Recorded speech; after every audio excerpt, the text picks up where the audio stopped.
কোনো কিছু প্রয়োজন হলে আল্লাহর কাছে চাইবো, কারণ আল্লাহর খাজানাতে কোনো ঘাটতি নাই, কোনো কমতি নাই। এক হাদিসে এসেছে, বনি আদম যদি একটা মাঠের মধ্যে দাঁড়ায়, সকল মানুষ যদি এক জায়গায় সমবেত হয়, আর সকল মানুষের যত চাহিদা আছে, যত প্রার্থনা আছে, এক এক করে যদি আল্লাহর সামনে পেশ করতে থাকে, আল্লাহর কাছে চাইতে থাকে, আর আল্লাহ এক এক করে মানুষের চাহিদা পূরণ করতে থাকে, দিতেই থাকে, মানুষের চাহিদা এক সময় ফুরিয়ে যাবে, মানুষের প্রার্থনা শেষ হয়ে যাবে, তবু আল্লাহর খাজানা থেকে 1 ইঞ্চিও কমবে না। বলেন সুবহানাল্লাহ। এই জন্য ওই খাজানা কি কম না বেশি? এই জন্য চাইবো কার কাছে? ছেলে না হলে চাইবো কার কাছে? অনেকে পীর সাহেবের কাছে গেছে, আছে না?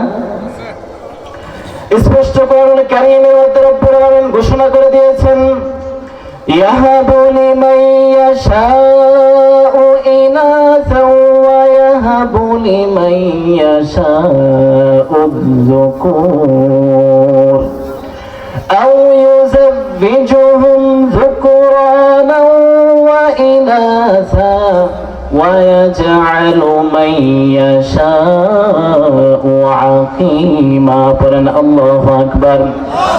রব্বুল আলামিন বলেন, আমি যাকে ইচ্ছে ছেলে সন্তান দান করি, আর যাকে ইচ্ছে মেয়ে সন্তান দান করি। তাহলে আবার বলেন, ছেলে দেয় কে? মেয়ে দেয় কে? আল্লাহ বলেন, যাকে ইচ্ছে ছেলেও দেই মেয়েও দিই, উভয়টাই দান করি। আর যাকে ইচ্ছা ছেলেও দেয় না মেয়েও দেয় না, বন্ধ করে রাখি। তাহলে ছেলে দেয় কে? মেয়ে দেয় কে?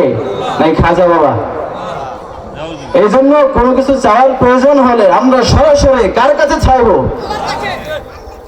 আজকে আমরা যে গ্রন্থ থেকে, যে কিতাবটা দেখে কথা শুনবো, সেটা হচ্ছে আল কোরআন। তাফসির মাহফিলের প্রধান সিলেবাস এটা এমন একটা কিতাব, এর আলোচনা যেখানেই করা হয় সেখানে মানুষ উপকৃত হয়। কারণ এই কিতাবটা একটা নূর, নিজে নূর, আর এই কিতাব মানুষকে নূরান্বিত করে, মানুষকে পথের দিশা দেয়। রব্বুল আলামিন বলেন, কিতাবুন আনজালনাহু ইলাইকা লিতুখরিজান নাসা মিনাল যুলুমাতি ইলান নূর। নবী হে, আমি এমন একটা কিতাব আপনার প্রতি অবতীর্ণ করেছি, নাজিল করেছি। এটা এমন এক কিতাব যেটা পথভোলা মানুষকে পথের সন্ধান দেয়, অন্ধকারাচ্ছন্ন মানুষকে আলোর পথ দেখায়। কোরআন পড়লে কেউ বিপদগামী হয় না, কোরআন পড়লে কেউ অন্ধকারে থাকে না, তাকে আলোর পথ দেখায় কে? এই জন্য এই কোরআন পড়তে রাজি আছি না ইনশাল্লাহ? এই কোরআনকে আমরা সদা সর্বদা নিজের সামনে রাখবো না পিছনে রাখবো? আজকে আমরা বুক সেলফির সবচাইতে উপরে তাকে সবচাইতে অবহেলিত যে কিতাবটা সেটা হচ্ছে কোরআন, ঠিক কিনা? অথচ কোরআন সবচাইতে বেশি পাঠ করা উচিত ছিল, সবার সামনে কোরআন রাখা উচিত ছিল, কিন্তু আজকে আমরা সেই কোরআনকে রাখি সবচাইতে পিছনে। অথচ কোরআন থাকার কথা ছিল সবচাইতে সামনে, বহুল প্রচলিত, সবচাইতে বেশি পঠিত যে কিতাবটা হওয়ার কথা ছিল সেটা হচ্ছে আল কোরআনুল কারীম। কিন্তু সেই কোরআন আজকে আমাদের সমাজে সবচাইতে বেশি অবহেলিত, ঠিক কিনা? এই জন্য এই কোরআন সব সময় আমাদের সামনে রাখতে রাজি আছি তো ইনশাল্লাহ? এই বাংলাদেশে কোরআনের বিধান কার্যকর হোক, আমরা চাই কি চাই না? এই বাংলাদেশে আর কিছু থাকবে না, তা কোরআন থাকুক, আমরা চাই কি না? চাই না? এই কোরআন আমরা শুধু বুক সেলফের মধ্যে আর প্রতিটা ঘরে ঘরে দেখতে চাই, নাকি সংসদ ভবনে কোরআন দেখতে চাই? এই কোরআন ভঙ্গে ভবনে থাকুক, আমরা চাই কি চাই না? টেকনাফ থেকে তেতুলিয়া, রূপসা থেকে পাথুরিয়া, ৫৬,০০০ বর্গ কিলোমিটারে কোরআনে কারীমের বিধান, কোরআনে কারীমের রাজ কায়েম হোক, আমরা চাই কি চাই না? সুতরাং এই কোরআন আমাদের সামনে সদা সর্বদা রাখতে হবে, কোরআনের উপর জীবন বিধান পরিচালনা করতে হবে। যদি কোরআন আমাদের সামনে রাখতে পারে, কোরআনের বিধান চলতে পারে, তাহলে প্রত্যেকটা নাগরিক, প্রত্যেকটা মানুষ তার ন্যায্য অধিকার ফিরে পাবে, ঠিক কিনা? কোরআনের বিধান বাস্তবায়ন করা ছাড়া বিকল্প কোনো পথ নেই। আল্লাহ পাক আমাদেরকে বোঝার তৌফিক দান করেন। আমি আপনাদের সামনে যেই আয়াতে কারিমা তেলাওয়াত করেছি, আসুন সেই আয়াতে কারিমা থেকে কিছু কথাবার্তা শুনি। রব্বুল আলামিন বলেন, লাকাদ কানা লাকুম ফি রাসূলিল্লাহি উসওয়াতুন হাসানাহ। নিশ্চয় আল্লাহর রাসূলের মাঝে তোমাদের জন্য রয়েছে উত্তম আদর্শ। সবচেয়ে উত্তম আদর্শ আল্লাহর রাসূলের মাঝে আরেক আয়াত আল্লাহ রাব্বুল আলামিন বলছেন, কুল ইন কুনতুম তুহিব্বুনাল্লাহ, নবী হে আপনি পৃথিবীর মানুষকে জানিয়ে দিন, তোমরা যদি আল্লাহকে ভালোবেসে থাকো ফাত্তাবিউনি, তাহলে আমার অনুসরণ করো। আমার অনুসরণ করলে কি হবে? ইউহিব্বুকুমুল্লাহ, আল্লাহ তোমাদেরকে ভালোবাসবেন। আর আল্লাহ যাকে ভালোবাসবেন, আল্লাহ কি তাকে ক্ষমা না করে পারবেন? আল্লাহ অবশ্যই তাকে ক্ষমা করে দিবেন।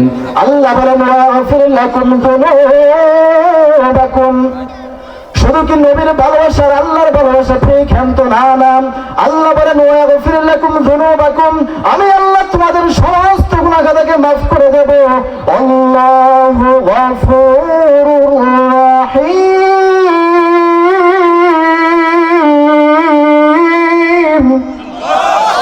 আল্লাহ বলেন আমি পরম দয়াশীল, পরম দয়াশীল, ক্ষমাশীল। আল্লাহ কি দয়াশীল, ক্ষমাশীল, পরম করুণাময়।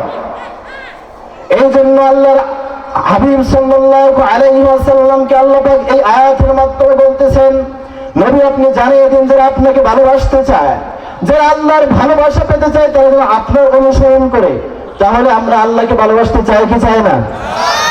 আল্লাহর ভালোবাসা পেতে হলে ফাত্তাবিউনি, আমার অনুসরণ করতে হবে, অর্থাৎ রাসূলের অনুসরণ করতে হবে। রাসূলের অনুসরণ করলে কি হবে? ইউহিব্বুকুমুল্লাহ, আল্লাহর ভালোবাসা পাওয়া যাবে। আল্লাহর ভালোবাসা পেলে কি হবে? ওয়াগফির লাকুম যুনুবাকুম, আল্লাহ তোমাদেরকে মাফ করে দিবেন। আমরা কি আল্লাহর কাছ থেকে মাফ, গুনাহ থেকে পরিত্রাণ, গুনাহ থেকে ক্ষমা, গুনাহ থেকে মাফ চাই কি চাই না? তাহলে আল্লাহর কাছে গুনাহ থেকে পরিত্রাণ চাইতে হলে, মাফ চাইতে হলে, মাফ করিয়ে নিতে হলে রাসূলের অনুসরণ করতে হবে। আল্লাহকে ভালোবাসার দাবি করে থাকলে রাসূলের অনুসরণ করতে হবে। রাসূলের অনুসরণ ছাড়া আল্লাহর ভালোবাসার দাবি করাটা, রাসূলের অনুসরণ ছাড়া গুনাহ মাফের আশা করাটা বোকামি, ঠিক কিনা? এজন্য আল্লাহ নিজেই জানিয়ে দিয়েছেন, নবী আপনি জানিয়ে দিন, যদি কেউ আমাকে ভালোবাসতে চায় তাহলে আল্লাহর আপনার অনুসরণ করতে হবে। আপনার অনুসরণ করলে আমার ভালোবাসা পাবে। আমার ভালোবাসা যদি কেউ পেয়ে যায়, আমি আল্লাহ তাকে মাফ করে দেবো। সুবহানাল্লাহ। এখন আসুন, নবীজির প্রতি ভালোবাসা কেমন হওয়া উচিত? এটা সবচেয়ে বেশি যাদের জিন্দেগিতে পাওয়া যায় তারা হচ্ছে নবীর সাহাবায়ে কেরাম। সবচেয়ে প্রিয় ছিলেন নবীজি নিজের বাবার চাইতে, নিজের মায়ের চাইতে, নিজের সন্তানের চাইতে সবচেয়ে বেশি মহব্বত করতেন সাহাবায়ে কেরাম নবীজিকে, ঠিক না? এর কয়েকটা দৃষ্টান্ত আমি সংক্ষেপে আপনাদের সামনে তুলে ধরছি, তাহলে বুঝে আসবে সাহাবায়ে কেরাম নবীজিকে কতটা ভালোবাসতেন, কতটা মহব্বত করতেন। উহুদের ময়দানে এক আনসারী মহিলা, তার মা, বাবা এবং ভাই, পৃথিবীর মধ্যে সব চাইতে তিনজন আপন মানুষ, এক হচ্ছে বাবা, আরেক হচ্ছে ভাই, আরেক হচ্ছে স্বামী। তিনজন মানুষকে উহুদের প্রান্তরে জিহাদের ময়দানে পাঠিয়ে দিয়েছেন। পরপর তার কাছে খবর এসেছে জিহাদের ময়দানে তার বাবা শহীদ হয়ে গেছেন। ওই আনসারী মহিলা সাহাবীরা বলতেছেন, ও সাহাবী, আমি শুনতে চাই না কে শহীদ হয়েছে, আমি শুনতে চাই আমার রাসূল কেমন আছেন। মহিলাকে জানানো হলো তোমার ভাই শহীদ হয়ে গেছেন। মহিলা বলে শুনতে চাই না কে শহীদ হয়েছেন, আমি শুনতে চাই আমার রাসূল কেমন আছেন। মহিলাকে জানানো হলো তোমার স্বামী উহুদের ময়দানে শহীদ হয়ে গেছে। আনসারী মহিলা সাহাবী বলতেছে শুনতে চাই না কে শহীদ হয়েছে, আগে বলো আমার রাসূল প্যারে নবী মুহাম্মদ আরবি সাল্লাল্লাহু আলাইহি ওয়াসাল্লাম কেমন আছে। ওই মহিলা সাহাবীকে জানানো হলো আল্লাহর নবী এখনো ভালো আছে। এরপরে মহিলা সাহাবীর অন্তর শান্তি আসে না, তিনি বলতেছে আমি আল্লাহর নবীকে একটু দেখতে চাই। এরপর যখন আল্লাহর নবীকে তাকে দেখানো হলো, তারপর তার শান্তি ফিরে এলো। তিনি বলতে লাগলেন কুল্লু মুসিবাতিন বা'দাকা জালাল, কুল্লু মুসিবাতিন বা'দাকা জালাল। আল্লাহর নবীকে দেখার পরে, আল্লাহর নবী জীবিত আছেন, অক্ষত আছেন, এটা জানার পরে নিজের ভাই শহীদ হয়ে গেছে, নিজের স্বামী শহীদ হয়ে গেছে, নিজের বাবা শহীদ হয়ে গেছে, হোক তবে আল্লাহর নবী জীবিত আছে, এটাই চক্ষুর শীতলতা। বলেন সুবহানাল্লাহ।